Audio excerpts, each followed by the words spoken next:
پیغام union circle شیخپورہ کی جانب سے ریلی کا انعقاد کیا گیا۔ ریلی میں مختلف ڈویژنوں سے ملازمان نے شرکت کی اور خصوصی طور پر پیغام یونین کے صدر ایس جی ثاقب صاحب نے شرکت کی اور جلسہ عام سے خطاب فرمایا اور انہوں نے کہا کہ یہ اجارہ داری نظام جو ہے اس کو ختم کر کے ہم شفاف محکمہ بنانا چاہتے ہیں۔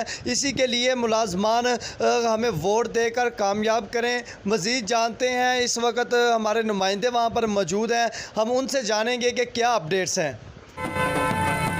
جی بالکل، ہم اس وقت موجود ہیں شیخپورہ میں۔ آج پیغام یونین کی طرف سے آج ریلی کا انعقاد کیا گیا۔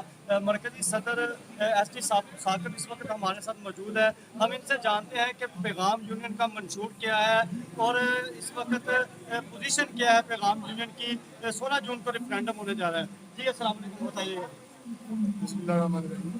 الحمدللہ رب کائنات کی مدد سے 16 جون کو پیغام میں بھاری اکثریت سے ریفرینڈم جیتے گی اور انشاءاللہ کامیابی کے بعد ہم مزدور کی عزت کی حفاظت کریں گے، اس کی جان کی حفاظت کریں گے، اس کے حقوق کی حفاظت کریں گے، روشن مستقبل کے لیے کام کریں گے اور اس ادارے سے بجلی چوری ختم کروائیں گے اور مزدوروں کی براعت میں انشاءاللہ اضافہ کروائیں گے۔ کرپشن اور لوٹ مار کا بازار جو گرم ہے ان سے ہم حساب لیں گے، ایک ایک پائی کا حساب لیں گے۔ انشاءاللہ یہاں پر انصاف ہوگا اور لوگوں کے حقوق اور جی ان کا یہی کہنا ہے کہ پیغام یونین اس منشور کو لے کے آگے جا رہی ہے کہ اب کرپشن مافیا کا خاتمہ کرے گی۔ جی